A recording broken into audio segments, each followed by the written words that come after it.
오늘도 말씀 주셨습니까? 말씀 김은성입니다. 오늘은 사사기 16장 1절에서 14절까지 말씀을 가지고 함께 은혜를 나누겠습니다. 삼손은 여자에 약했습니다. 그의 인생을 보면 여자로 시작해서 여자로 끝이 나죠. 그의 인생의 문제가 여자로부터 출발을 하는 거예요. 그런데 삼손에게 있었던 치명적인 약점은 따로 있습니다. 바로 하나님의 은혜를 인식하지 못하는 것이었죠. 개인적으로 삼손을 보면 하나님께서 참 많이 사랑하셨다라는 것을 알 수가 있습니다. 하나님께서 주신 나실인의 사명을 삼손은 대놓고 어깁니다. 이스라엘의 원수인 블레셋과 혼인관계를 맺어요. 그런데 하나님은 그의 모습과 상관없이 삼손에게 하나님의 영을 부어주셔서 그 능력을 행할 수 있도록 해주신다라는 거죠. 그의 삶은 하나님을 여전히 떠나 있지만 하나님은 계속해서 삼손과 함께 하셨다는 겁니다. 그러나 삼손의 가장 큰 약점, 하나님이 함께 하시고 능력을 주셨음에도 불구하고 그 하나님의 은혜와 능력을 인식하지 못했다라는 것이죠. 1절 말씀 보십시오. 삼손이 가사에 가서 거기서 한 기생을 보고 그에게로 들어갔더니, 삼손은 블레셋의 수도인 가사로 들어갑니다. 거기서 기생을 보고 들어갔다. 성매매를 한 것이죠. 여전히 죄악을 저지릅니다. 블레셋 사람들은 그를 잡으려고 매복을 하죠. 그런데 다시 한번 삼손은 괴력을 발휘해서 그 자리에서 탈출하게 됩니다. 3절 말씀. 삼손이 밤중까지 누워있다가 그 밤중에 일어나 성 문짝들과 두 문설주와 문빗장을 빼어 가지고 그것을 모두 어깨에 메고 헤브론 앞산 꼭대기로 가니라.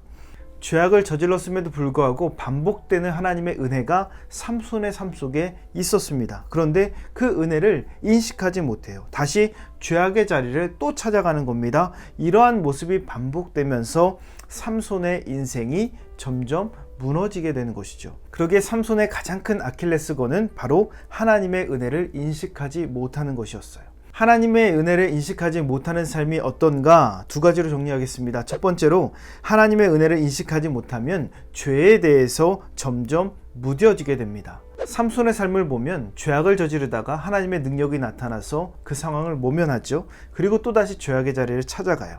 하나님의 능력이 나타납니다. 모면해요. 자신의 모습과 상관없이 베풀어 주시는 하나님의 은혜에 감사하지 못하고 돌이키지 못하고 그 하나님의 능력을 이용하는 삶을 살아가는 거예요. 그러기에 죄를 죄로 여기지 못하는 삶, 죄의식이 점점점 무뎌지는 삶, 그것이 바로 삼손의 모습이었습니다. 그러기에 우리가 기억해야 되는 것, 죄악된 삶 속에 찾아오는 고난은 축복이라는 겁니다. 만약 하나님의 은혜가 아니라 고난이 삼손에게 찾아왔다면 삼손은 벌써 회개하고 돌이켰을지도 모릅니다. 잘못된 자신의 모습을 깨달았을지도 모르지요. 삼손은 두 눈이 뽑히고 블레셋 백성의 조롱거리가 된 이후에나 다시 하나님을 찾게 되었습니다. 자신에게 고난이 찾아오니까 그제서야 하나님을 찾는 것이죠. 그러기에 우리의 삶의 모습과 상관없이 하나님의 은혜가 우리의 삶에 찾아왔다면 우리는 더 겸손해져야 됩니다. 우리의 삶을 더 경계해야 됩니다. 더 겸비할 수 있어야 됩니다. 그럴 때에 죄에서 무뎌지는 삶이 아니라, 무너지는 삶이 아니라 하나님 앞에 바로 서는 인생이 될 수 있습니다. 두 번째로, 하나님의 은혜를 인식하지 못하면 조심성이 없어집니다. 삼손하면 빠질 수 없는 것이 바로 들릴라라는 인물이죠. 삼손은 또 이방 여인과 사랑에 빠져요. 바로 이 들릴라인데, 블레셋 민족이 들릴라를 통해서 삼손의 약점을 알아내려고 하죠. 들릴라는 삼손에게 사랑을 말하면서 약점을 구해요. 너의 약점이 뭐야? 아주 노골적으로 질문합니다. 삼손은 처음부터 솔직하게 이야기해주지 않습니다. 그런데 삼손이 자고 일어났을 때 자신이 들릴라에게만 말했던 그 약점이 공격당하는 거예요. 누가 봐도 의심할 만한 상황입니다. 그런데 삼손은 그러지 않아요. 전혀 들릴라를 조심하지 않는다는 것이죠. 왜 그렇습니까? 자신에게 힘이 있다는 것을 알기 때문에 그래요. 여전히 자신이 포위당하고 결박당한다고 할지라도 삼손은 자신에게 힘이 있기에 그 상황을 모면할 수 있다라는 자신감이 있었던 겁니다. 스스로의 힘을 과신한 거죠. 그러기에 과신하게 되면 조심성이 없어지는 거예요.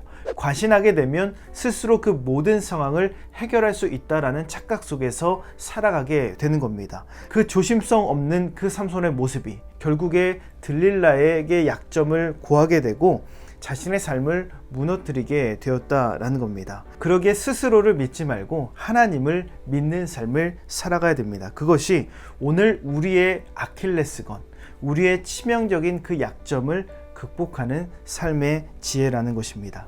그럼 믿음의 삶을 사시는 저와 여러분 되시기를 주님의 이름으로 축원합니다. 몇 가지 묵상 질문 알려드립니다.